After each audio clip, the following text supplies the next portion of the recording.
good evening, everyone. Bonsoir tout le monde. My name is Richard Jolly, the CEO of the Northeast Community Care Access Center. I want to welcome you to tonight's public forum on care transitions. Le Centre d'accès aux soins communautaires du Nord-Est est très heureux d'être un des commanditaires de cette importante discussion ce soir avec nos partenaires Horizon Santé-Nord et Bayshore Home Health.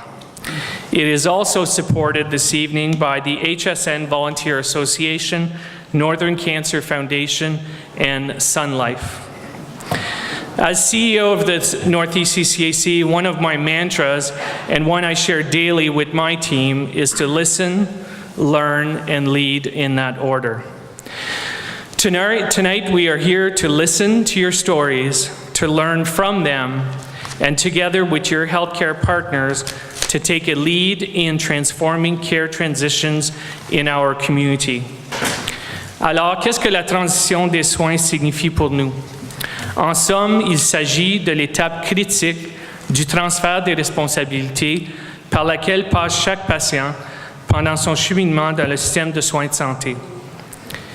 It could be a young man leaving hospital after surgery to return home with wound care and physiotherapy support. It could be a family helping a loved one move to a long-term care home or making the difficult decision to transition to palliative care in a hospice setting. It could be a teenager returning to school after treatment in an inpatient mental health program. Comme vous pouvez l'imaginer, chaque transition des soins implique plusieurs participants, les hôpitaux, les médecins, le centre d'accès aux soins communautaires, les services de soutien communautaire, les services d'aide à la vie autonome, les foyers de soins de longue durée, et la liste s'allonge encore. Believe me, we work in the healthcare system and we often find it confusing. The good news is that as system partners, we are all working together with a single focus, and that is to ensure that each patient receives the right care in the right time, in the right place at the right time. Did you know that according to the Canadian Medical Association, 84% of Ontarians agree that home and community care are viable alternatives to healthcare in institution when and where appropriate? Sounds pretty straightforward, really, but the reality is that patients receiving care in the home today have much more complex needs than even 5 years ago, requiring a more complex care plan involving multiple multidisciplinary services. Voici quelques données dont il faut tenir compte. Dans une journée typique, notre centre d'accès aux soins communautaires fournit des soins de 15 000 patients dans les communautés du Nord-Est.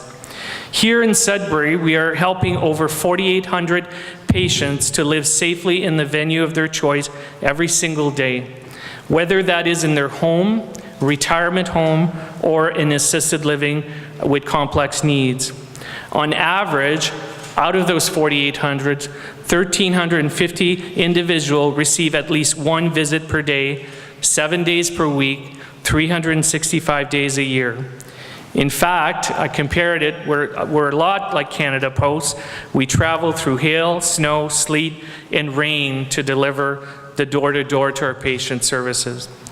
So with this ever-growing demand, how do we ensure our publicly funded home and community care system continues to meet the needs of patients now and for generations to come?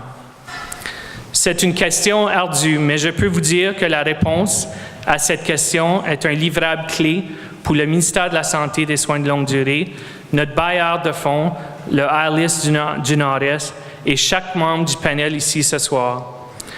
Over the next hour or so, we are going to hear some challenging stories, but hopefully they will be balanced by some new and exciting initiatives we are working on collectively to provide safe and seamless transitions of care here in Sudbury and across the Northeast.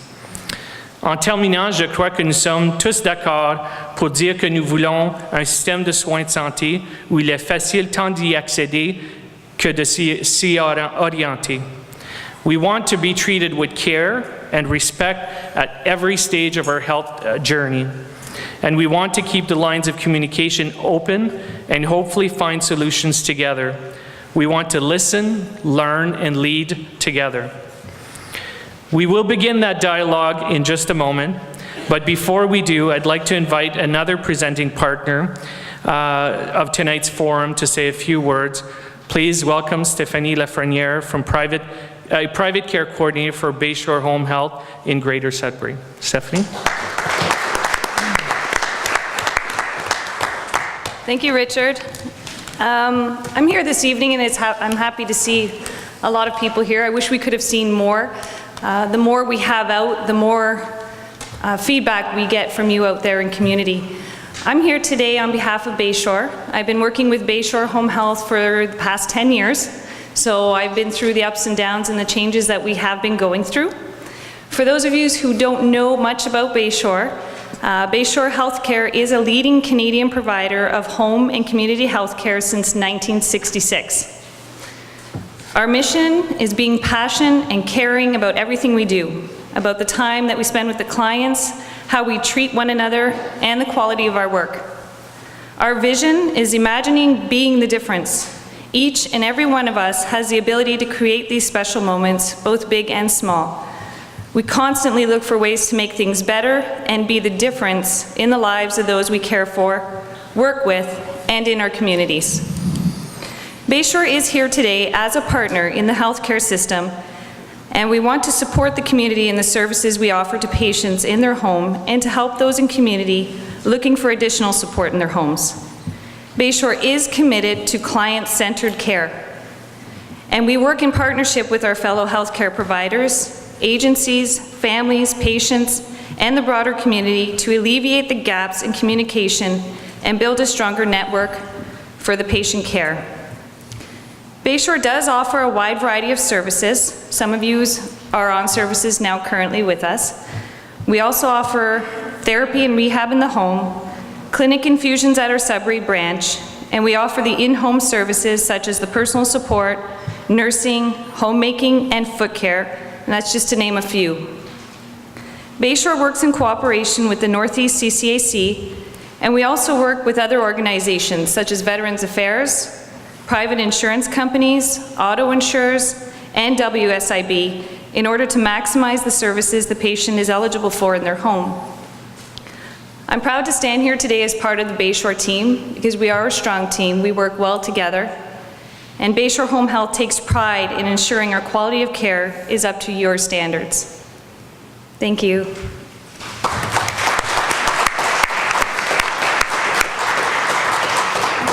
Thank you very much, Stephanie. So really, let's start start the forum and the reasons why we're here today. So I'm going to turn the evening over to our moderator, who will introduce our panel. Steve Paikin is one of Canada's most respected journalists, authors, and documentary producers. Mr. Paikin is best known as the host and driving force of TVO Ontario's flagship current affairs program, The Agenda.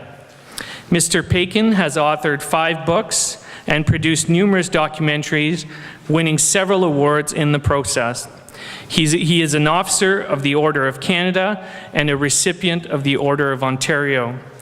But most importantly, we like to think of Steve as an honorary Sudburian. His wife and her family hail from Sudbury. And it was 1 year ago this month that Mr. Paikin was named Chancellor of Laurentian University, where he holds an honorary doctorate. Please welcome Steve Paikin and our panel. Richard, thank you very much for that, Richard. Trust me, when they told me a year ago I was going to be Chancellor of Laurentian, there were 10,000 shocked students. My parents were shocked. I was shocked. Nobody saw that coming. But I'm really happy to have that position. Happy to be coming up to Sudbury as much as I am. I was coming up here so many times a year anyway to see family, so I'm glad they're putting me to work to do other things as well that can hopefully be helpful to Laurentian. You told me over dinner you couldn't speak French. Your French is very good. How about a hand for his French? That wasn't bad at all. Yes. Félicitations, Richard. We're very impressed. Ladies and gentlemen, let me add my words of welcome for tonight. The organizers, I think, have really put their fingers on a very timely and very important subject for us to consider this evening, namely, how do we ensure patients move smoothly and safely from one part of the healthcare system to another, and particularly from the hospital back into the community. The process, as you know, is called care transitions, and we've got a panel of healthcare leaders here this evening who've joined us for this discussion. We're also going to be hearing from you. I hope you came to participate this evening, because we very much want you to participate over the next hour or so. These things work really well when there's a lot of engagement between the floor and the people up here. And I guess part of my job is to get that going tonight, and you'll get more out of it, obviously, the more you put into it. But before you do that, make sure your cell phones are all off. Let's just do that. Let's set up the discussion tonight to talk about how big the challenge is that we're looking into. And look at the screens around the room as we start off here, because I just want to put some facts on the table that will help set up the conversation to come. According to the Ministry of Health, 13% of all inpatient hospital beds in Ontario, 13%, were occupied by alternate level of care patients. Now, these are patients who need some level of care, but not the level of care provided in a hospital setting. In Northeastern Ontario, that rate is higher. It's 18%. Sudbury, 15%, still above the average in the province. These are patients who are being treated in more expensive settings than necessary. And with healthcare dollars tight, we have to think hard about how appropriate that is. According to an organization called CIHI, the Canadian Institute for Health Information, about 9% of all hospital patients in Canada are readmitted back into hospital within 30 days. And the rate's a little higher in Sudbury, it's 10%.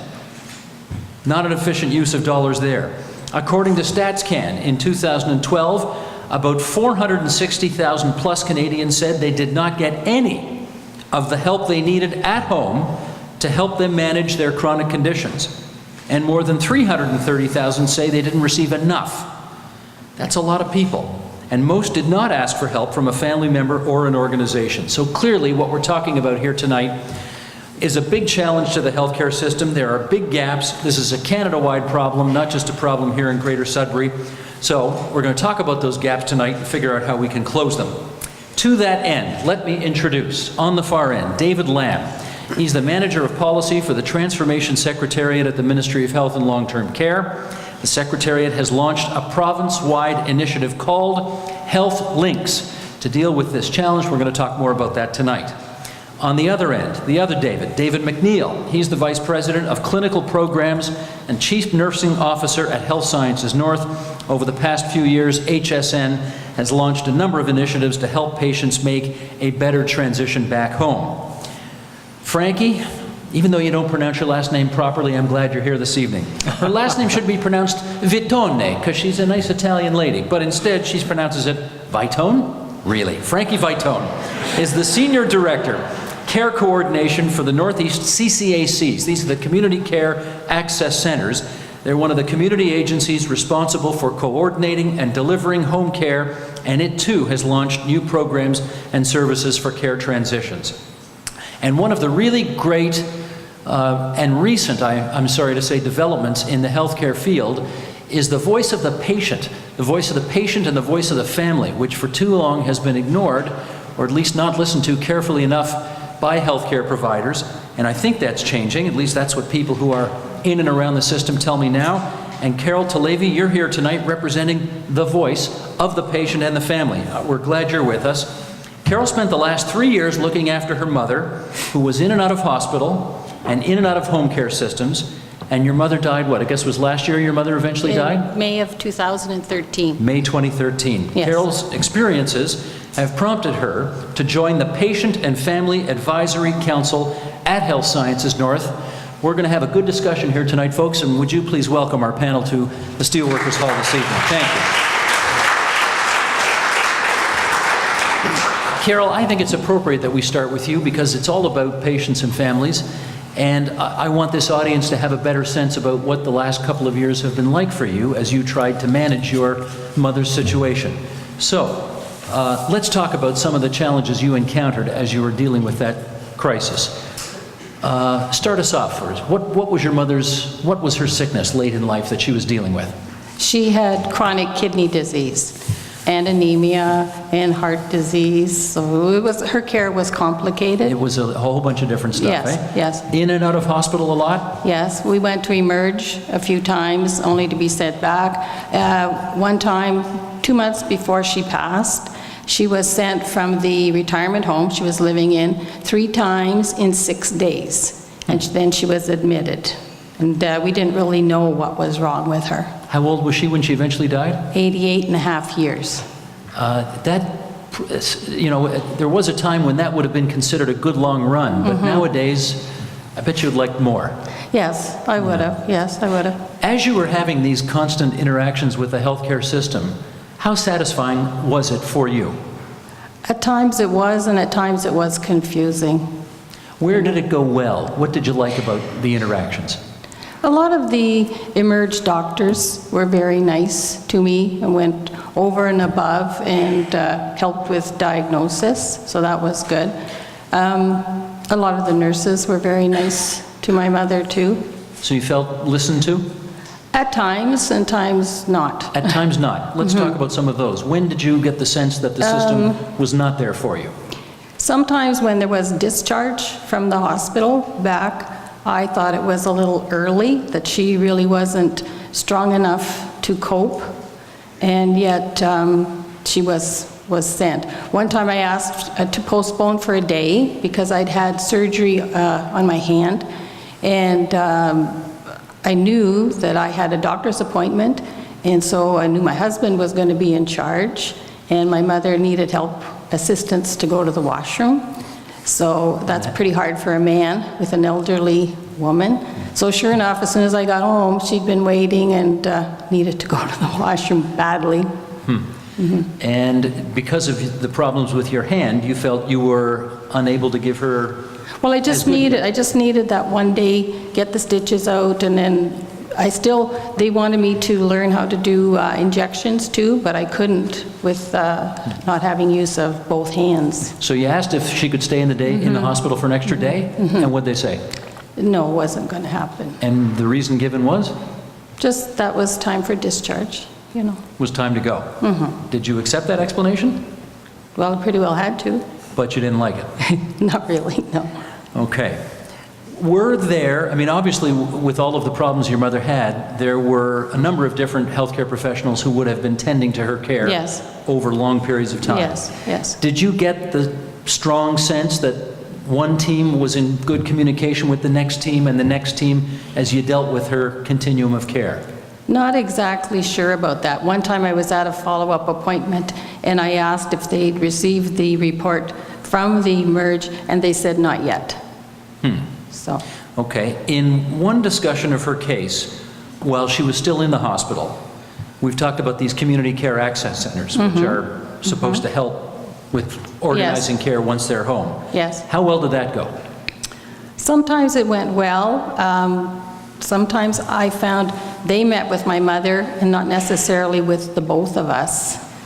And one time, one of the CCAC workers, she met my mother with me, and she commented that my mother was very frail, and yet discharge was planned.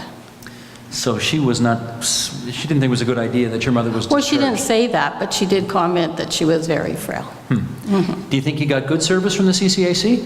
For the most part. There wasn't a lot that my mother needed when she was home. She needed help with personal care, as in bathing. Right. And the first time she lived with me for about 6 months.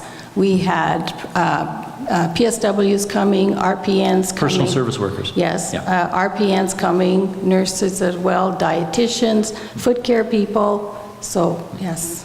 Now, in the best of all possible worlds, of course, when you have home care, you get the same person coming each visit, same time of day, whatever. No, that didn't happen. That didn't happen. No, no. The first time, things went fairly well. We still had some missed appointments or late arrivals or confusion there. The second agency we dealt with for a while, we had a lot of confusion and problems. And this was when she was in the retirement home. It seemed to work better when she was at my home with me, and then I could monitor, you know, and I could be available. If the person didn't show up at the appointed time, I could phone or something. But when she was on her own, she wasn't going to be able to do that. So sometimes they showed up totally wrong day, totally wrong time, and several different personal support workers came, and that bothered my mother quite a bit. She wanted consistency, and she said, I don't like getting dressed and undressed and being rushed in front of all these different people, you know? You can understand that. Yes, yes. Yeah. A bit of a sensitive question here, but when your mother eventually passed on, were you with her? No. I had gone that morning, she was in palliative care by this time, and actually around Mother's Day, I was asked to consent to discontinue further aggressive medical treatment, and then she went to palliative care. And then when she was in palliative care, the day before, as a matter of fact, that she died, a doctor met with me, and we were planning to send her to the hospice because they thought she had more time. So the morning, the day she passed, I went to visit. She was sleeping very soundly because she'd had a medication, so I hadn't been able to talk to her now for quite a while. I went to work for a couple hours. While I was at work, I got notified that she had passed. I presume, and I have been told this by many other families in the past, that they like to be with their parent when the parent dies. I would have liked that. You would have liked that? Yes. Did you feel that somebody made a mistake, and as a result, you didn't get that moment? I think it's pretty hard to predict when somebody will pass, but I was more hopeful from the day before that she was going to go to the hospice. And it's, you know, it's nice there, and they deal with end of life, that's their specialty, and I'd be able to go there. So I was pretty shocked that she passed. Okay. Thank you for sharing all of that personal information. I know it's not a fun thing to have to relive that all over. No, But I almost had second thoughts for tonight because I reviewed all my medical notes and pictures. I had even taken pictures in the hospital, and it's pretty hard to look at that. Well, if you had second thoughts, I'm glad you had third thoughts and came anyway. Yeah. That's nice, because we needed to hear, I think we needed to hear this. Who's got a microphone out there? You've got the mic. Dan, can you find somebody who wants to share a story with us as well? Because it would be helpful to get maybe a couple of stories on the record before we start getting some of the professionals involved.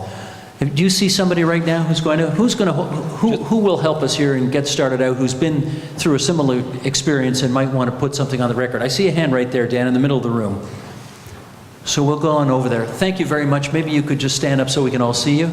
Is that okay?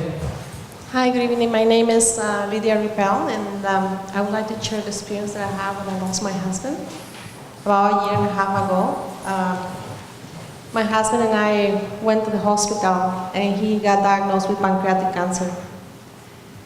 I was devastated. I am a registered nurse, and I know exactly what that means. And it was very hard, and my goal was to keep him home as much as possible. We made all the arrangements, and sorry to say, I have a very different experience than the lady here. The people at CCAC were great to me, were great to my family, were great to my husband. They provided us with everything they could to make sure that my husband was comfortable and he was carrying his phone. Well, that's good. It was a great experience, actually, especially because of the short time that he got to leave. It was important to me that he shared his last days with his children. And my kids have the opportunity to have my husband with him. I have the opportunity to share time with him. I have to say that regarding palliative care, my only concern was that the kit that I need for the last days was not there. So there are 3 different medications that you use when you have a palliative care people. You use usually oxygen, you provide them with midazolam, you provide them with Diolare for the pain, and also with the scopolamine. Unfortunately, I didn't have that kit at the end. So the last day of my husband, I have to rush him to the hospital, and it was really hard.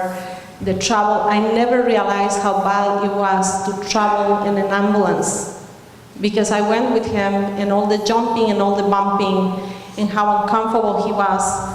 I feel that I did a bigger mistake in my life taking him there, but on the other hand, I have him dying and need a midazolam really bad. So I have to take him to the hospital. I say the people, the paramedics were great, and when I get there, he had like the best room in the emergency department. The nurses were great. They were willing to provide him with everything. And today, something that I want to say, that was that little thing about having the kid at home, which was very important. But for the rest of that, thank you to all of you for doing all this. Thank you for supporting families, having their loved ones die at home, because that is a very important step not only in the family life, but also in the person who's dying. Thank you so much. That's a very encouraging story. How old was he, may I ask, when he died? My husband was 66 when he died. 60? Yes. Way too young. Yes. Thank you for sharing your story with us. We're very grateful. Thank you. Let's get some reaction up here. David McNeil, can I start with you? You have heard, a couple of accounts now. I'm sure you've, in the course of your job, have to deal with many, many, many more stories than these. What do you want to talk to us about in terms of your reaction to some of the gaps in care that you're hearing about? Well, I think the first thing that we have to recognize in these two stories is we had engaged families, and they were the glue that I think in many cases held the care for these patients together. And that is not always the case. And when we have a health system that still is pretty highly fragmented, where you have multiple providers. Many cases, if you think about hospital care, it isn't the primary care provider who knows the patient that's providing that care in the hospital, where you have patients that are very sick, and in both cases, patients that have high degrees of complexity in their care needs. The transition from the hospital to the home or vice versa becomes very difficult to manage within the system that's highly fragmented. And it's a story that I think we hear quite often in the healthcare system about connecting these pieces together and trying to figure out ways that we can achieve continuity of care, because we don't have one provider that's often providing that care from the time that the patient may be well and in the community into the hospital and back home again. In that sort of transition through that journey, there may be multiple providers for whom we're trying to connect information and flow information. Can I follow up on one part of Carol's story and just this notion that she felt that her mother may have been discharged from hospital a day too early, or she would like her to have been able to stay a day longer. What's your reaction to hearing that? Well, I mean, and I think that's, it's again a reaction that we hear often, and it's this balance that we try to achieve, I think, as healthcare professionals in terms of engaging the family in the care, without tokenism, to listening to the family, but also to recognize that the health system still is under a system of constraint, and we have to make sure patients are flowing through the system in a way that's efficient, and there's lots of pressures on the system. So it's finding that balance to look at the needs of the individual patient and the patient that's in front, and also understanding the pressures of the system to make sure that you're meeting the needs of all of those prospective patients as well. And that's a balance that I think healthcare professionals on a day-to-day basis deal with. So that many times we see that the medical things that we can do in the hospital to manage the acute care needs have been met, and families are left struggling, feeling unprepared, rushed at the point of discharge, because the system is constrained and people do have to move through. Frankie, can I get you to react to something that you've heard in the two stories so far? Absolutely. I think it really... Into the microphone, if you would. Thanks. I think it really highlights for patients that often healthcare is in sector, so hospital, home, long-term care, hospice, all of those pieces. And I think we forget often that it's a journey, and it's often in all of those points, all of those transition points, there's so many opportunities for things to fail. And so then we fail our patients. The story about the gentleman at home, and we didn't have the symptom relief kit, so then he ended up having to travel to hospital. Or Carol's mom, the missed visits or delayed visits and not showing up when someone's there. I recently seen something where they were talking about modernizing home and community care, and I think that's exactly what needs to happen. What's happened is patients have become more complex, and what we've tried to do is make them fit into an old system of doing things. So we've just taken, the old home care system, and now we have more complex patients coming home, so we still try to work it through the same way, referral and all of those kinds of pieces. The providers are trying to come into the home and now work in an environment that is very, very different. We have patients now that are seen 7 days a week, 2-3 times a day, shift work, all of those things. They're trying to travel between patients. Sometimes a patient may need more time, well then that's going to delay the next patient. They're traveling, what kinds of things can happen on the road or with weather? Is there any way around any of that? Well, I think it's things like exactly what we're doing, communicating and collaborating and integrating. So really thinking about the journeys, not be thinking all the time about who has the patient. So how do we follow the patient along that journey? And one daughter said to me in a conversation a few weeks ago, she said, "Frankie, this should be so simple. All my mom needed was X." And then you start thinking about, my God, we've made it complicated. When you start thinking that we need system navigators, like that's a term now that we use all the time. I said System navigators? Yes. What does that mean? We need someone to help somebody work through the system. Doesn't that tell us something? That it's now like, I used the example at a meeting yesterday, it's like Christopher Columbus leaving and now trying to get to the next shore. Is it round? Is it flat? Who am I going to have with me? So I really think it's all about working together and trying to, and that's what our patients are telling us all the time, make it simple, simple, simple, simple. And it's in those little pieces and not thinking about those things, like the continuity, like personal support, one of the most intimate kinds of services we have, and that a patient now doesn't know when the person's coming, doesn't know the people that are coming. There's just so many opportunities for improvement for us, and there's so many stories out there that highlight one thing that if we could have made it better, it would have been such a great experience. Well, So- let me try this with David Lamb. David, it's one thing to say, let's try and keep it as simple as possible, but the reality is, this is a $50 billion enterprise, healthcare in Ontario. $50 billion a year. Sure. Maybe you can't keep it simple, can you? Well, I think that I want to go back to the stories, actually. We think the stories are what tell us a bit of a tale here. The main thing that got me with both stories was the use of the phrase, what's important to me? What's important to me, the patient? What's important to me, the caregiver? So in Carol's case, we had a situation where there was a discharge and there was issues around being able to help because there was a problem with the caregiver's hand. It's understanding the circumstances of the family, the caregivers, and the patients, and understanding what that journey is all about. And I think that Frankie had it absolutely right with respect to that. And David's point is equally important in that we are talking about a system. We're talking about a system. It's a $50 billion system. But at the end of the day, we can't lose sight of the fact that we have a patient at the end who needs that care. And in order to be able to get a better transition through the system, that is something that's going to be helpful in terms of dealing with some of the constraints that we're looking at. And we can talk about sustainability, we can talk about accessibility, we can talk about these things. They're important for us to have a sustainable system so that we have a system for ourselves and for our children and our children's children, etc.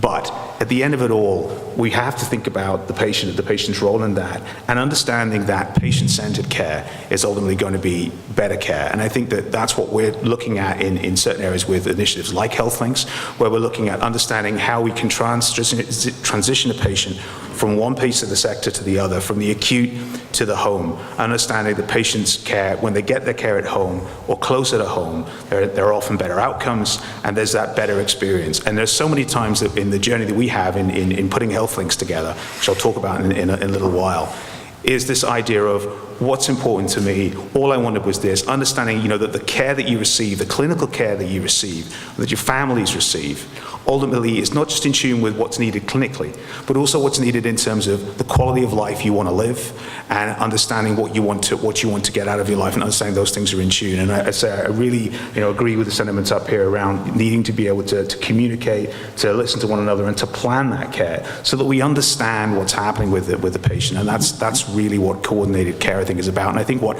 transitions in care are all about. Let me see if I can understand.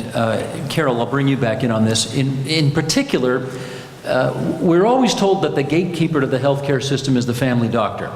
And I wonder what your expectations were from your family doctor in terms of organizing the continuity of care that your mother would have experienced in the doctor's office, in the hospital, in her own home.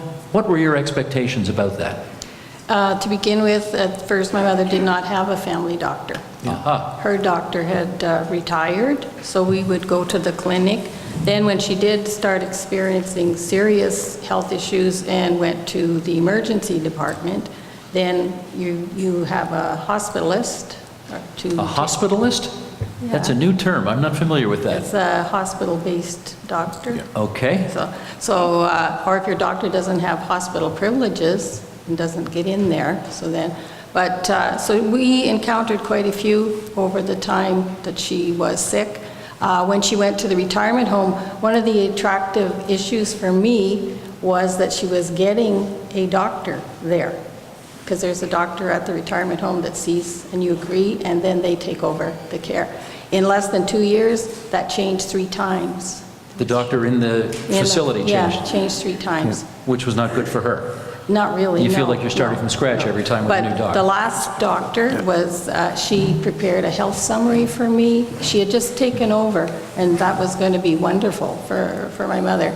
And I presented that health summary. She researched for 2 years the different tests and things my mother had gone through, and I presented that. So that was going to be very good for my mother. Well, one theme, David, that seems to be emerging here is how do all of the disparate parts of a $50 billion healthcare system talk to each other to make sure that there is some kind of continuity of care? Are we getting a better handle on that? Well, I think communication. And that's another theme that's sort of, pervasive in this transition in care. How do we achieve communication? In the case of Carol and her mother, no primary care provider, and the ability for the system to somehow piece together in a continuous way that whole issue of patient communication. It's great when patients have primary care providers, because then at least we can, transmit to them, albeit not necessarily 100% successfully, the information that they may need for managing their aftercare. It becomes a much more difficult challenge when that primary care provider is not there, and that primary care provider is foundational to the system. So if you don't have a family doc, you're behind the 8 ball to begin with. You're behind the 8 ball to begin with, whether it be a nurse practitioner or a family physician. You really need that primary care provider to be there, to be your backstop, to help put together those system pieces, and maybe avoid some of the roles of system navigators that really become necessary pieces that we layer on top of a system that's already complex to try to hold it together. And as we think about the fragmentation of the healthcare system, increasing specialization is driving that fragmentation even further. So we have doctors that are professionals that take care of particular pieces of the body, and trying to interconnect all those things, even internally within a hospital system, to make sure those things are communicated becomes a challenging venture. So communication, I would say, is foundational, and failures in communication are the things that actually in many cases drive failure. Okay, let me follow up with the other David on an issue of family docs, and that is, if the family doctor is sort of the quarterback of a patient's care, I know the Ontario government says over the past decade or so that they've put new systems in place, family health teams, networks and so on, to better enable people to have that gatekeeper. How well is it really working? Well, I think it's certainly primary physicians, nurse practitioners, primary care, very much the gateway. But I think what we've seen already from the stories tonight is that in certain circumstances, there are different ways into the system, and system navigation, therefore, is a really big problem. Some people will start their journey in the hospital, certainly without having a primary care practitioner assisting you in navigation. It's certainly problematic, and over the years, the notion of interdisciplinary care and ensuring that people have a contact within the system is something that we're looking to continue to push, and certainly through some of the work we're doing in coordinated care, it's a big part of it. But look at what we're dealing with. We're looking at a situation where in certain circumstances personnel changes, where physicians change. So people who are used to understanding the needs of a patient, understanding the story, are no longer there. We'll have certain people who, based on where they are in the journey, they might have contact, not necessarily only with a family physician, but perhaps with a physiotherapist, perhaps with someone from the CCAC, perhaps a personal support worker. These might be the people that they see on a day-to-day basis. These are the people that are best charged with that. So coordinating care, having the communication so that everybody that's in that circle of care understands what's happening is really paramount to coordinating that service. But today, and David's point is extremely well made. Specialization, clearly very important for advancing the care that's being received. But when you look at the number of people that are involved in someone's care, that really tells a story about actual navigation. Like I said, 25% of complex patients have 16 or more care providers. Say that again, 25%? So 25% of our complex patients. So our complex patient cohort, as we call it, makes up 5% of our population. It takes up 66% of our healthcare costs. And 25% of that complex patient population have more than 16 providers. So if you look at those 16 providers, and then you look at the numbers that we're seeing in terms of the numbers of times that people access the system, we're hearing 365 days, 240 days. That's a full-time job, and the reality for the patient and for the patient's caregivers. And so, the need for that communication, for everybody to understand that journey, is really important. And the things that will help us do that will be ensuring that there is a good care planning process in place, a care planning process that's supported by those people that are in the circle of care. And let's think about not just about health. Let's think about some of the other people that are in these people's lives. We'll think about the social services and some of the other supports that are there. What we're looking to try and do as we move forward is to try and find a way to unify the services there so that we've got a wider circle of care that really understands the circumstance of the patient. And that's the journey that we're going. So primary care, absolutely important. But what's really important is that coordination of services across the sector. Let me bring another angle into the story here. We haven't talked about meds yet. Where's Matthew King? Matthew, you're right there. Let's get a microphone to Matthew. Matthew, you're the pharmacist at the Shoppers Drug Mart downtown, yes? That's correct. Okay. What are some of the challenges you face as you're starting to hear about the role you play in this story? Well, one considerable challenge is during these care transitions is the potential for medication errors and discrepancies. Particularly from my perspective as a community pharmacist at the time when a patient's discharged from hospital and they go back into the community. Now, it can be tremendously challenging for both hospital and community pharmacy staff to obtain accurate and current medication histories for a patient, and perhaps in part because the patient who's overwhelmed with their illness simply is not in a state where they can recall or produce the medications that they're taking. So what do we do about that? Medication reconciliation is a process that we incorporate to our daily practice in the community. Sorry, medication reconciliation, which means what? Essentially what that is we'd be reviewing the medication, say, that you were taking before a patient was admitted to hospital. We'd be contrasting that with the medications that the patient would come out of the hospital with, and just making sure that there aren't any cases, say, of drug-drug interactions, that the physician that was overseeing the patient's care in hospital wasn't aware of, because they just weren't aware of what the patient was taking prior to admission. Cases of therapeutic duplication, for instance. So at the time of discharge specifically, we want to make sure that anything that's being added, changed, or discontinued in the patient's medication profile is very carefully evaluated. How often does it not work? Well, I think that the challenge is really making sure that when we address those, that we communicate them to the physician as swiftly as possible. The challenge is really, as alluded to earlier, was the communication, right. Ensuring that we have better information consistently across all healthcare teams And when we do identify these medication issues, that they're communicated back and resolved as quickly as possible. Okay. Matthew, thanks very much. I'm probably going to call on you a little later, so don't go far. So Steve, maybe what I'll mention as well, Sure. like, I mean, when we're talking about this complex patient population that David talked about, and we've looked at them in the hospital, over 30% of these patients are being discharged home with over 20 medications.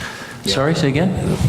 They're being, over 30% of this complex population is being discharged with over 20 medications. With 20 medications? With 20 medications. So what we're talking about is a, situation where if you have the perfect storm without a primary care provider, with the complexity of illness, with family trying to hold these things together, and people with multiple morbidities, with high degree of medication, you're dealing with a situation where you have a high degree of complexity.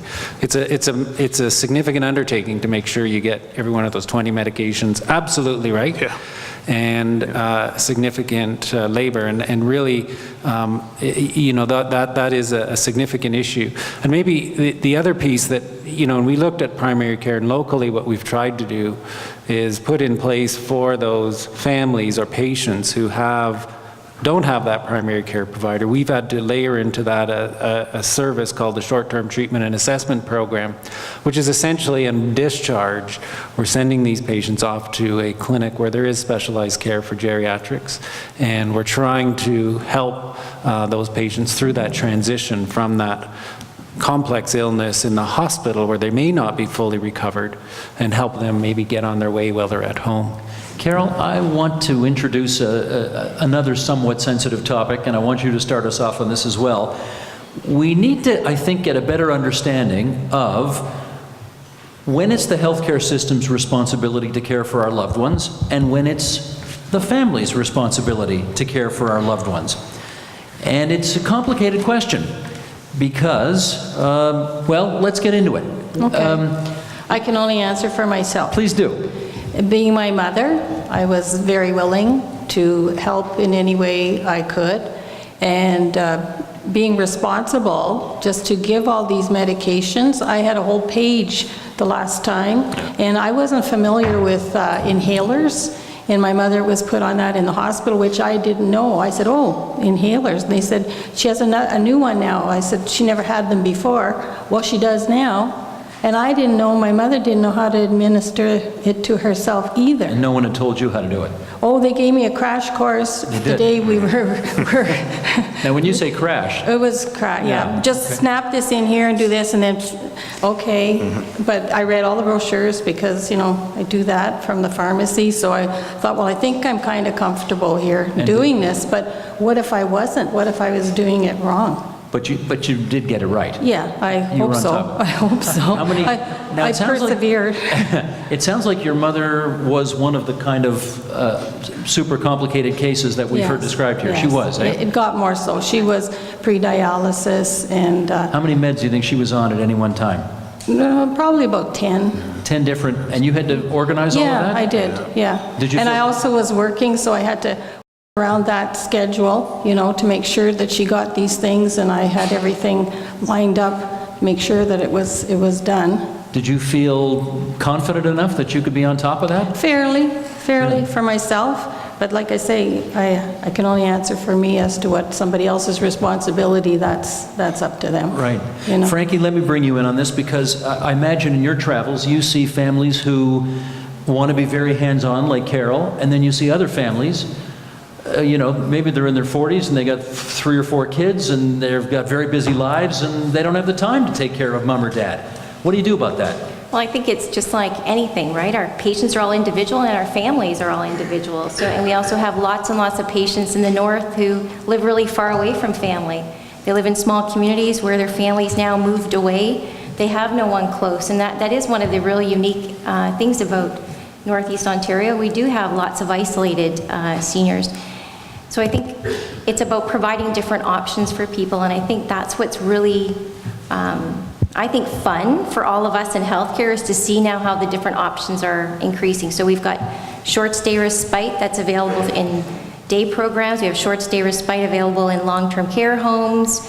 There's some in-home respite programs. There's now There's now self-directed funding programs that are now on the horizon in terms of letting people do their own kind of planning and deciding what's good for them.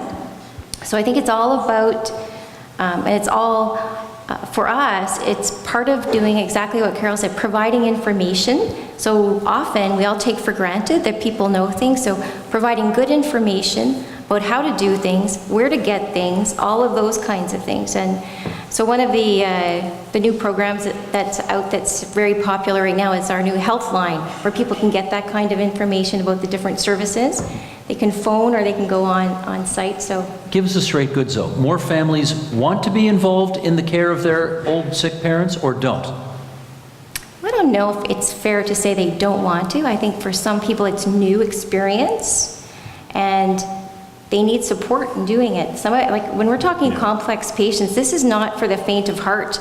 Lots of these kinds of scenarios, we're talking complicated things that when I even started in home care, these were things that weren't even managed in long-term care homes. And now we've transitioned them into the community, to nurses, to PSWs, and now we're expecting our families to do them. So I think it's all about us working together. We know our families want to be at home, and supporting our families in understanding those options and looking at different things. Let's just get a lay of the room. David, I know you want to come in, but give me 1 second here. I want to get a sense of the room.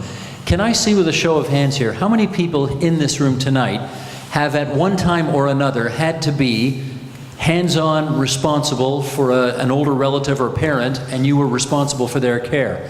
I'm looking around and easily, well, lots of hands going up all over the place. So this is, and obviously with an aging population, we're going to see twice as many hands go up over the course of the next year. You wanted to add, David? Yeah, I did. I mean, I think that's really interesting. And a couple of things. I mean, first of all, I think again with the care, with sort of better continuity and coordination of care, we'd be hoping we'd be reducing circumstances where that type of high level of hands-on care was necessary. But I do think the idea of information is really important, and understanding that, you're not just caring for a patient, it's about the patient's family and understanding their needs and their worries. If a patient's family is worried about being able to deal with medications the patient has to take, and David's quite right, in many circumstances you're talking about more than 20, that's something that should be on the care plan. That's something that's there. And it's really great, Matthew, that you're here this evening as well, because the notion of the medication reconciliation on discharge is something that's so huge in order to provide that information and provide that support. And it's more than just the reconciliation. I think, Matthew's probably selling himself short. It's not just the reconciliation, it's the management actually of the medication in the community as it's ongoing. Hugely, hugely important. I'm going to get you to tell us about Health Links in a second, but I first want to go back into the audience. Dan, you got a microphone handy? One or two people out here just want to share a bit of a story or an experience of how you were responsible for elder care and trying to manage all these transitions from hospital to home. Who wants to help us out on this? Anybody got a story they want to share? Thank you. Right in the middle of the room there, please. It's not really a story I want to share, but I was just wondering, when a patient is discharged from the hospital, let's suppose they don't have any family around. What happens then? Boy, good question. Who's got an answer to that? Well, sure. I mean, I think that those are the things when we're as healthcare providers looking at the transition from the hospital to the home, it makes that transition in the discharge, depending on the patient's condition, of course, much more challenging. Yes. And in many cases, if that patient has a high degree of attendant needs, that discharge has to be delayed because simply cannot be executed. And or if that patient is, relatively intact and has some supportive needs, then they can be discharged home with support from the Community Care Access Center. But I was going to say, Frankie, presumably that's where the CCAC comes in and makes sure that they're okay. Absolutely. And depending on some needs, we have some clients who may not come, they may go from hospital and maybe go to short stay at the complex continuing care unit in the geriatric program, or a short stay at a long-term care convalescent care program.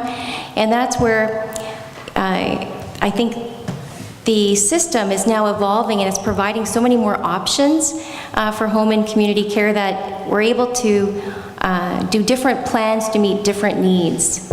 And there's great programs now with our CSS partners, the new PATH program that provides assistance to help clients come home and provide that short term, pick up the meds, make sure that you've got your food in your fridge, just do those small supports that are so important for different patients. So it's really, it's a good time to be in home and community care. And maybe the other piece that I would mention on this, the way that the healthcare system is structured, that as we're thinking about these complex patients, and one of the things that we don't talk about in Canada very much is the private role that private providers have within the community setting. Where Canada Health Act says two things are covered. That's physician and hospital services, and by the good grace of the provinces, we get some home care services.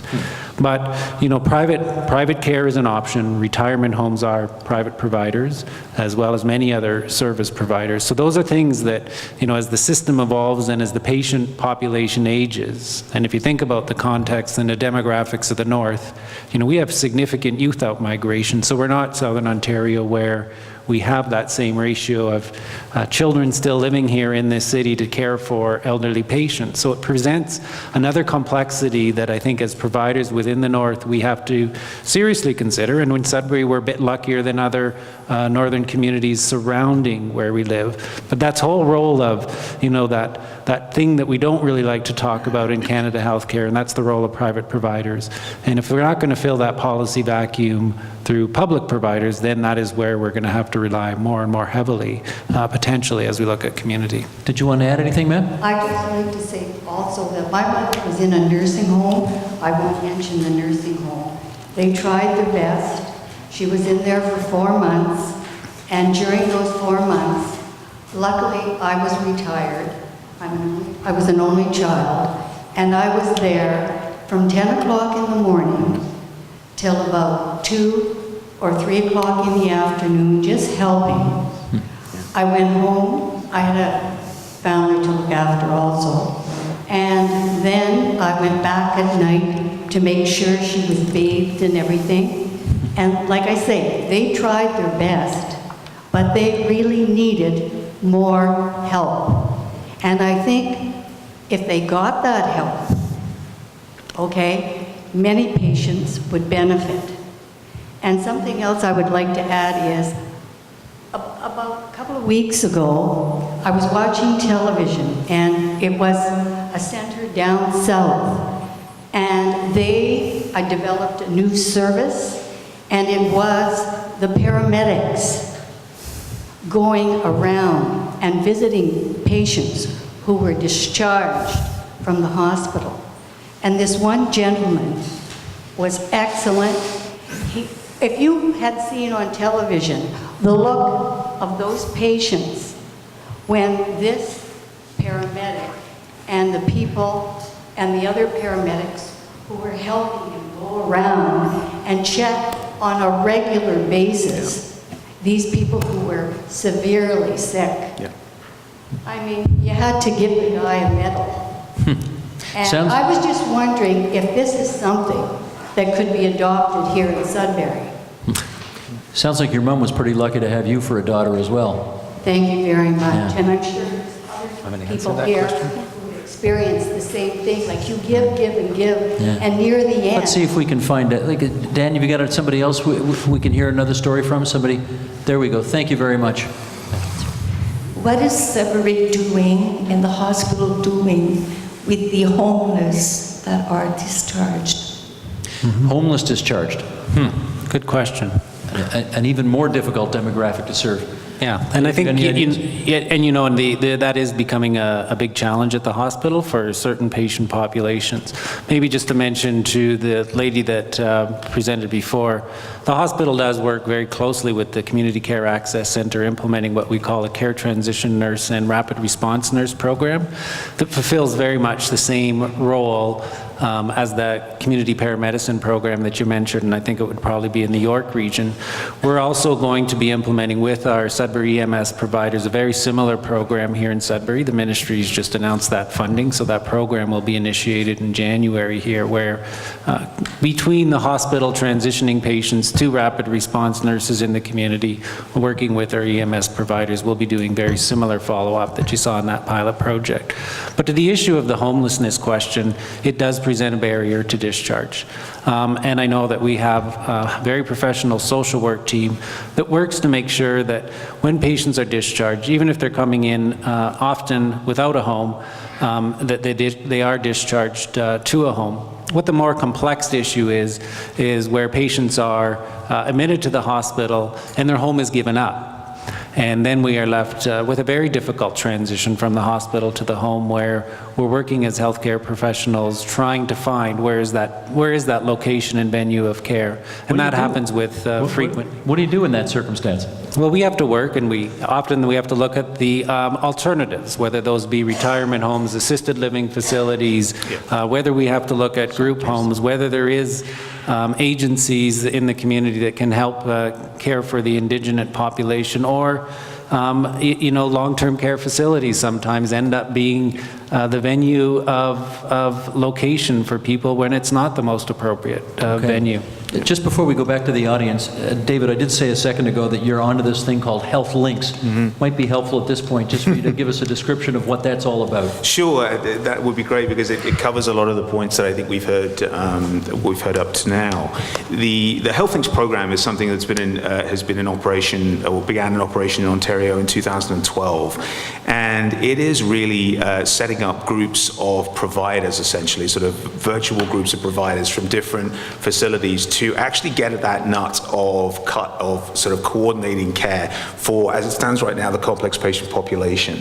And to some of the points that have been made here about the way our system is fragmented, it's understanding that, we do have more and more of patients, particularly those in the complex situations, that are going in and seeing different providers, having to tell their story 4 or 5 times, not, sort of having trouble actually navigating the system. We're dealing with patients that, to some of the points made here, don't necessarily have family to support them, or have family that are not in the locations to be able to support them. We are talking about people who are homeless. We're talking about people who have mental health conditions, people potentially who are palliative, people who are frail and elderly. The people that providers, I think, have worked very hard with here and in the rest of the province to coordinate care for, and have said to the government over a number of occasions, we just need the flexibility to be able to do this. We know that there is silos within facilities. We know there's silos to a degree with funding. We want the flexibility to be able to do this. So we started out what is essentially was a pilot program called Health Links, which were groups of providers within geographical areas, and there are a couple in the Northeast, and they're starting to grow, that are looking to plan care around patients. They involve hospitals, they involve primary care, they involve CCACs, they involve a good number of other social supports as well. All working together? All working together to plan care around those complex patients. Starting out by saying, we know we have a complex patient population, but let's think about that 200 that you see, the 200 that are constantly returned to the emergent, the people that are the high-cost users from CCAC's perspective, the people that we know, the faces that we know in the communities, and actually sit around the table and plan care for them. And it's not that this isn't happening, but you'll have patients with maybe 1 care plan, 2 care plan, 3 care plans, depending on where they are and the facilities that they see. So let's sit around the table and plan that care for them, and understand not only what it is they need from a clinical perspective, but also what they need, what are their fears, what do they want from their quality of life. David, how far developed is the Health Links program right now? The Health Links program at the moment, there are 67 Health Links in Ontario. Around 50 of them are fully operational. We think in order to be able to cover the province, we're looking at probably around about 90 plus to cover that complex patient population. And we're focusing making on a dent in that? So we are starting to make a dent. What we're looking to see is we're seeing more and more patients with coordinated care plans, those that didn't have them before. We're also helping, to a couple of comments made earlier on, to ensure that some of those complex patients are actually attached to primary care providers or have regular access to primary care providers. But what's really key with this is people sort of working together, not necessarily thinking about the facility they represent, but ultimately working together around the patient. And as I say, that link between the health supports and those social supports also really key, and we're looking to develop. In one Health Link, just as a story, when we were looking at the applications for this, we looked through and we saw homeless shelters, we saw discharge, and we saw a number of different groups, and then we actually saw a veterinarian.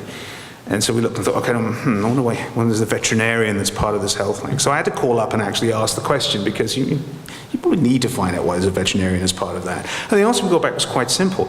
We live in a community where everybody has a pet. If people stop looking after their pet, they stop looking after themselves. And it's that type of communication, it's that type of collaboration that we're looking to try and foster. Interesting. Okay, where's Nicole? Nicole Jansen, where are you? Right over here? Dan, can I get a mic to Nicole? Nicole, what do you do? Oh, rapid response nurse. What's a rapid response nurse? So basically, we work with the care transition team at HSN, and we see patients within 24 to 48 hours after discharge home. We see mostly patients with chronic diseases such as diabetes, heart failure, frail elderly, and we ensure that we do an extensive medication review and management, so the reconciliation that Matthew was talking about. The advantage of doing it at home is we also see what people have hidden in their drawers and that they may have access to, so they may be overdosing, or so those are the things that we can avoid happening. Can I ask you the follow-up, Nicole? Which is one of the things that I keep hearing, you can tell me if it's true, is that patients get released from hospital quicker and sicker, which would presumably make your job harder. Is that true? In some instances, absolutely. Because of the pressures of having beds, and patients are getting crash courses, and that's the advantage where we could support and reinforce some of the teaching that has occurred to ensure they have all the equipment they need. So certainly that's something that has been a great advantage.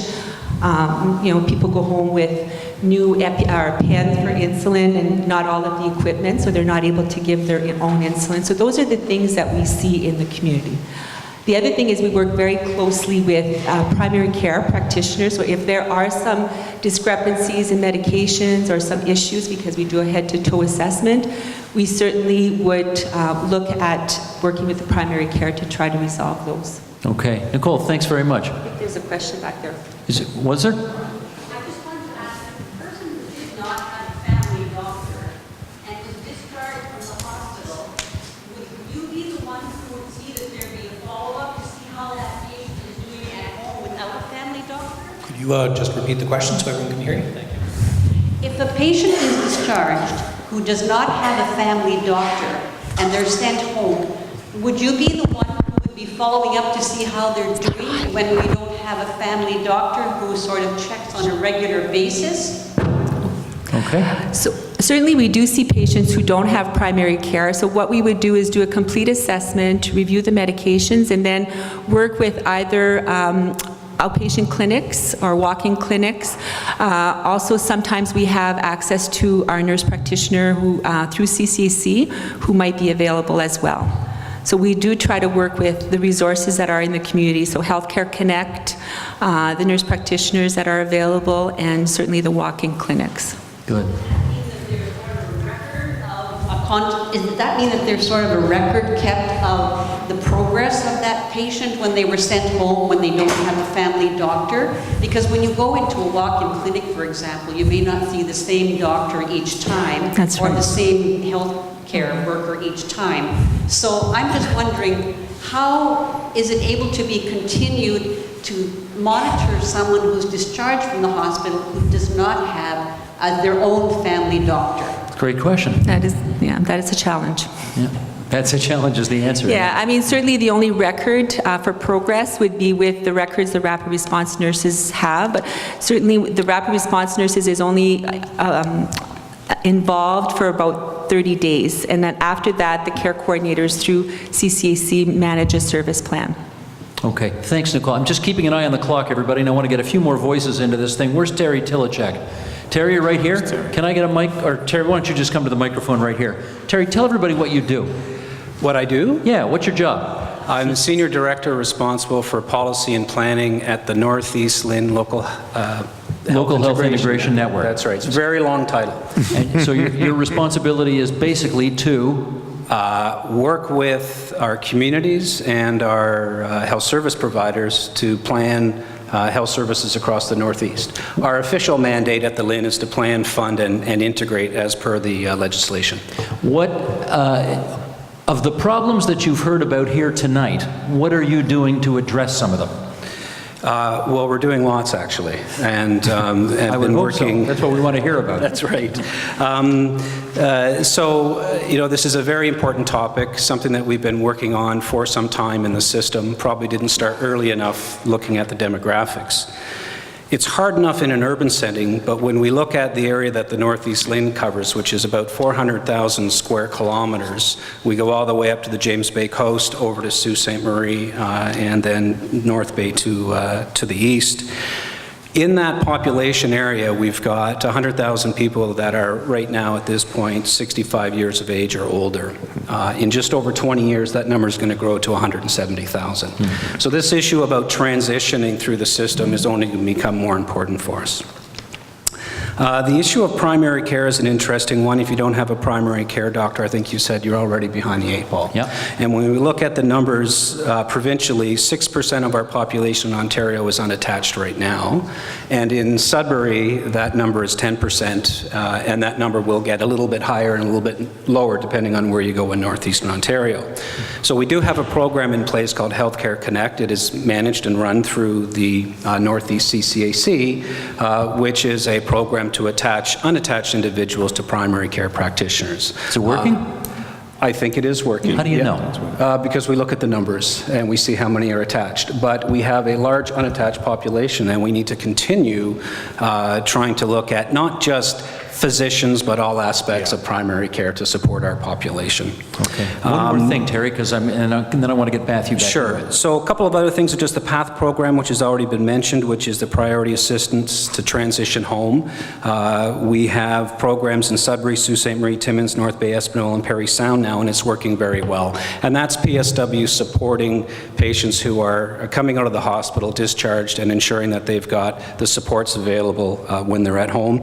Another similar program is the Regional Stroke Program, which is run out of ICANN, and it works with patients in the hospital being discharged to get set up in the community. So there's a lot of programs on the ground similar to that, looking at ensuring that once they get out of the hospital and into the community, the services are there and available to them. And how do families know that these services are available for them to access? Well, in the hospital itself, we have a integrated discharge planning process, which David and Frankie can tell you more about. And so that whole discharge planning really does start the moment an individual is admitted to the hospital. Okay, and they'll find out at that stage? Absolutely. Good. Okay, Can I ask him a question? Please, yeah, Carol. How successful is your program with Healthcare Connect, and how quickly can you find a primary caregiver for somebody that registers with you?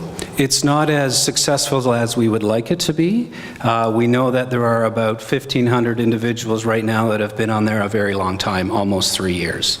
So we're working daily on looking to get, the resources in place and the coordination to make those connections occur. But if you don't have a physician or even a nurse practitioner to connect them to, you're already behind the 8 ball. I had tried that. I had registered my mother with Healthcare Connect. I applied with a nurse practitioner, and it was not successful.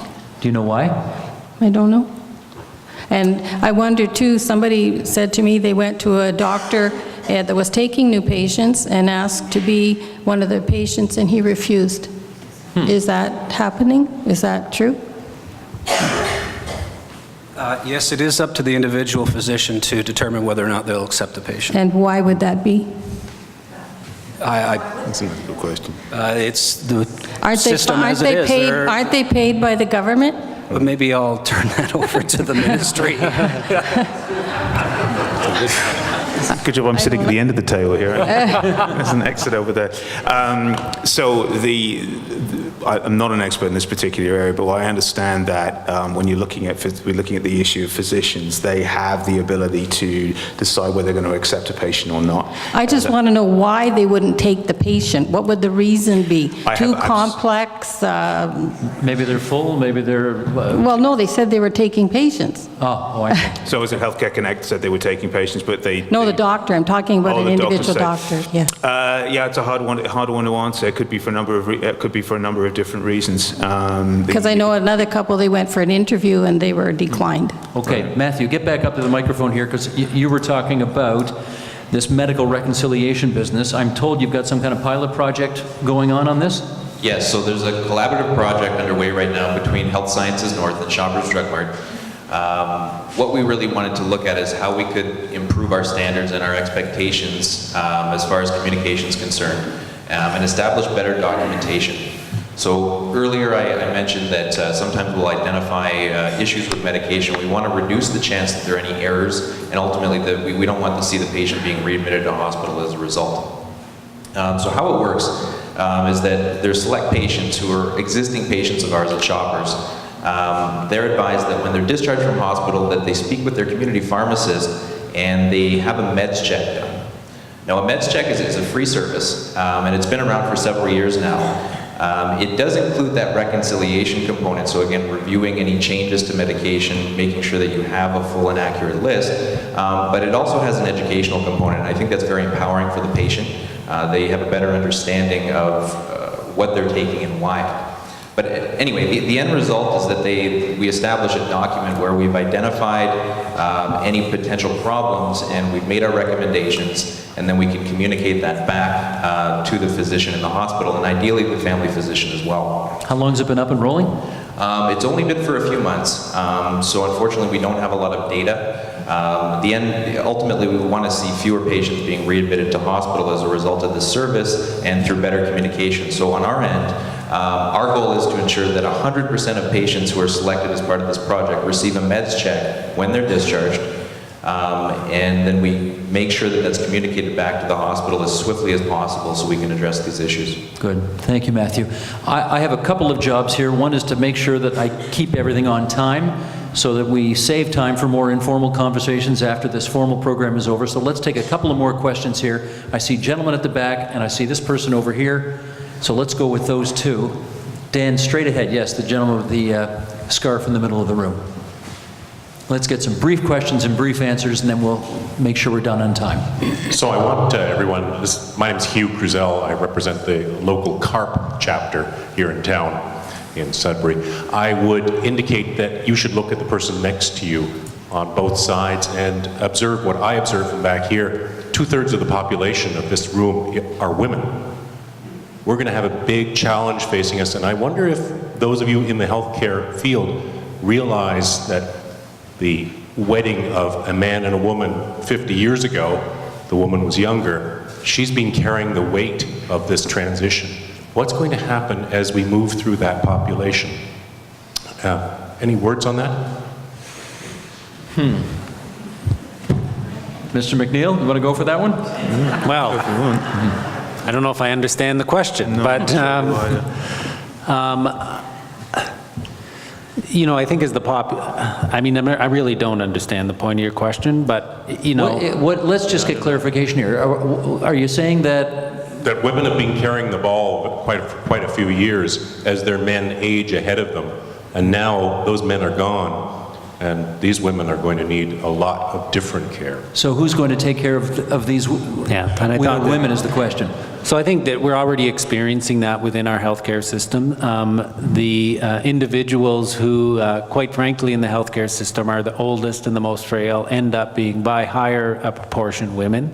And so many of the issues that we've been talking about today apply to the situation currently. As the population ages and the demographic shift changes, we'll have to see if we continue to see, you know, women outliving men. But the challenge is actually here today where, you know, by far the majority of the frail older population that we see are women. I don't know if that proportion is going to change or what's going to happen to it. I think we got one more question in the very back there. Sorry. Okay. I did say... More in the back. Do you want it first? Well, no, you go ahead, but then she did put her hand up. I do think the Ministry of Health and the LHINs here in the North have done a wonderful job. From, you know, if I look back a few years ago, we didn't have all this community support, and I think after, my husband did die this past year, and I cannot complain about the hospital. I cannot complain about the service he got at home. There were glitches. But I think the LHINs have made great strides in the community, and I thank them for that. As far as the doctors go, I don't know if you realize it, but people are being interviewed, and if you're too ill, you're not being taken. The other thing is, if you are ill, your family physician, if he's not attached to the hospital, says you're on your own, you're with the hospital, you're not with me anymore. Like, the doctor does nothing really for you, doesn't even give you medication after that point, once you're ill. So we do have a problem with our doctors. But, and in the community, we do have some glitches. And for example, just one major glitch in the hospital, the cancer doctors and staff were just wonderful. But I know at one point, one time my husband was being discharged, and the case manager was in to do an assessment, which I expected, and she said he was ready to go home. He never did go home because the doctor said, absolutely no, he is not going home. You might think he's all right, but he is not. So the doctor did intervene and he did not go home. As far as things in the community, there are also glitches. Many people complain about, they have PSWs coming in, and they have a different PSW coming in every single day. We heard that with Carol. Yeah, every single day you'll get a different person. And if you're on medication that is very time specific, for example, a 2-hour time frame, and the nurse forgets all about you, and you're calling the person at home, you're only fortunate you've got her phone number that you can call them and say, did you forget about me today? Plus, that was several hours ago that the injections should have been done. Okay, let me jump in here, because I do want to give Frankie a chance to respond to the question of whether it's possible to have less turnover in PSWs so that you have continuity of the same person attending all the time. Is that possible even? Well, I think it is possible in terms of, it's how we're doing our planning, right? Like we said before, with the poor PSWs, we're often putting in short visits. They're having to travel far distances. They're trying to see lots of clients in a compressed time. So what ends up happening, there's a delay, and as our clients get more and more complex, we should expect certain delays to happen. So right away they see one client, now they're behind the next client.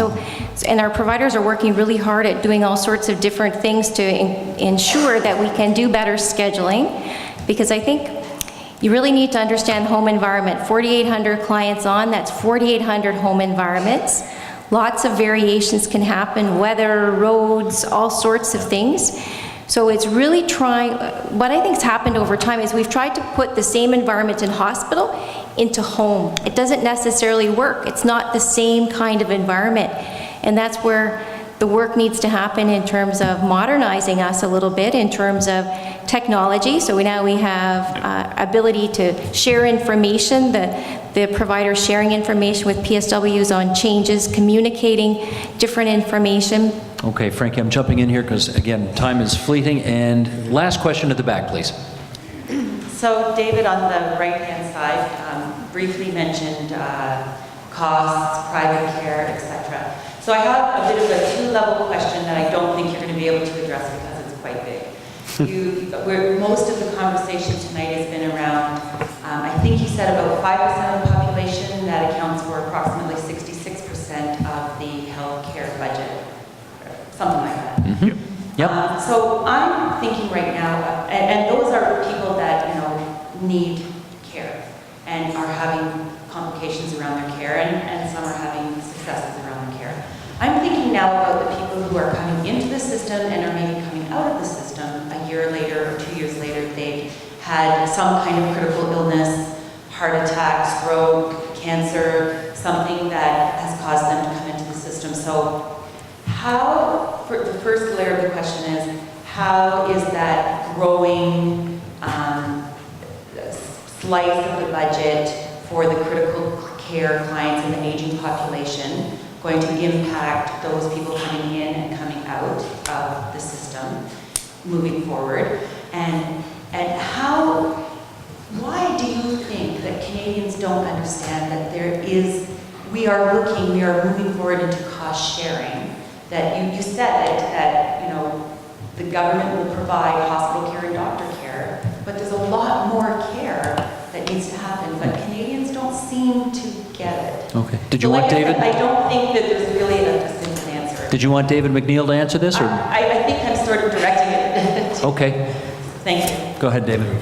I'm not a health policy person, but anyways, I think it's a question in terms of healthcare sustainability, and what we're really grappling with within the healthcare system is the realization that healthcare, if we don't do something different, will consume huge amounts of the public budget, and that will squeeze out other parts of the public purse that needs to be allocated to other areas. In terms of critical care, hospitals have to be there. That's a policy direction of the government of Canada and the province. We have to be there to provide acute care. And really what we're trying to, the challenge that we're trying to grapple with is that how do we transition patients that are finished their acute phase of illness into a different care setting, and what are those care settings, and what's the most cost-effective way that we can provide that care, and how do we make sure that system is connected together. Also realizing very real challenge that we face, which is an aging population, and that if we don't sort of rejig this system, engage patients and engage families as partners in that care process, the system probably has to be rethought. Okay, other David, please, for the last word. Yeah, great question. Really very important. The 5%, 66%. Clearly, we're looking at those patients, addressing those, because they're also the ones that sometimes suffer the most from the transition issue. But I think David's absolutely right. In order to manage those, if we manage those patients more effectively, we give them the care, the high quality care that they deserve. We're looking at the ability, therefore, to think about how the money that may get saved as a result of some of the waste that happens, where you've got duplication of effort in certain circumstances, those types of problems can then be reinvested to ensure that we've got services being provided to those that need them. So it's a really important point in terms of sustainability of our system. David's quite right. We carry on the way we are, instead of care being sort of, healthcare being 40 cents on our dollar, by 2030 it could be as much as 70, 80 cents. So we do need to think about the way we do that. But frankly, one of the key points here is that better care, better continuity of care, better transition of care, ultimately is also more cost-effective care. So it's quite important. Another point you raised, I think, is very important, just as a last word, is to say that this population is a moving population. There are people who are complex, who hopefully get better and move out of that population, and it is a tracking one. So not only do we have to think about how we deal with that, but we also need to think about upstreaming, understanding who might end up being part of that population, and stopping them before they become part of that population. So all of this is part of a big policy consideration in terms of health delivery. Thank you. Joe, as I ask you to go to the mic to wrap things up, I know everybody in this audience wants to join me in thanking our panelists for coming out this evening from near and far and helping us out with this. Thanks very much.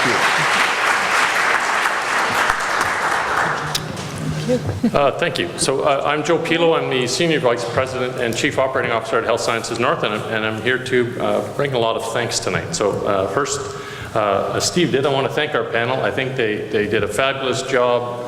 I think you can tell from their remarks and just the response, they care about transitions, they care about the services that they're responsible for and what they provide, and that's why they were happy to come out tonight. I want to thank Terry Tilachek from the LHIN. Transitions in care is a very key strategic priority that the LHIN has identified, and you can tell from Terry's comments, it's very top of mind for the LHIN. It's a big challenge for Northeastern Ontario, and the LHIN is taking this very seriously, and I appreciate your remarks, Terry. I want to thank you, Matthew, and Nicole kind of hit on it. From my perspective, med reconciliation is probably the most important intervention initiative out there that's going to help address a lot of these concerns with patients coming back. Steve mentioned a 10% readmission rate. Many of those readmissions are related to drugs. It's drug-to-drug interaction, it's underdosing, not taking enough medications, it's taking too many medications, and without good oversight of your loved ones or your medications, often patients end up back in the hospital. So appreciate your remarks there, and Nicole for echoing that. I want to thank you, Steve.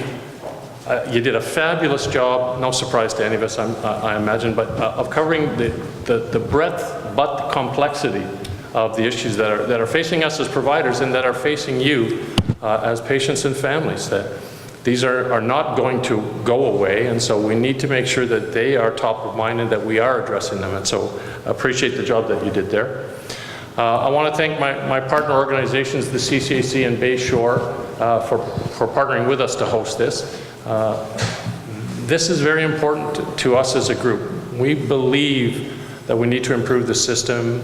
That's evident from the discussions, and I appreciate your participation, and I know you're sitting at the back there as well, helping us with that. So thank you for that. I want to thank our Volunteer Association and our foundation for supporting us financially with this event. I want to thank Sun Life because they sponsored the food and drink. I want to thank all of the vendors. Appreciate that you were willing to come out to help our community understand what's available for them, and what resources are there, and what services are there, and how they can access them. I think that's really important. I want to thank the Steelworkers Hall. Obviously, this facility, we've used this many times. It's a great facility for hosting, and they do a great job. ProSonic did a great job with the sound as well. I want to thank you for that. And most of all, and most important, I want to thank you, the community. You can tell from the conversation that the healthcare system has to change. It can't continue the way it's set up. The hospital system was never ever built anticipating a seniors population that we've grown to, and I'm glad that we've grown to, but that system isn't working. It needs to change. We need to think about how we're going to change how we deliver care. We need to think about how you as a community are going to access care, and how you're going to consider your care options. And gone are the days of arrogance where we felt that we knew what was best for you. Gone are the days that we do things for you or to you. It is really about doing things with you. It's why we have people like Carol on our Patient Advisory Council. It's why we have these sessions to engage you. Because we need to affect change. And change is never going to be effective if you don't include and involve the stakeholders who are being impacted by the change. And so we hope to hear more from you. We hope that you engage with us in further conversations on this, but also that you engage with your caregivers. You can see before you some of the challenges, and you need to be partners in the care with us, and you need to help us find ways to improve the system. The patient stories tonight obviously show that there's lots to improve, and the best way to improve is with you as partners in that. And I hope that you will engage, and that you'll talk to your friends and your families about tonight, and about the challenges ahead of us, and about your role in helping us improve that. And with that, I'll say thank you and good night. Appreciate you coming out. Thank you.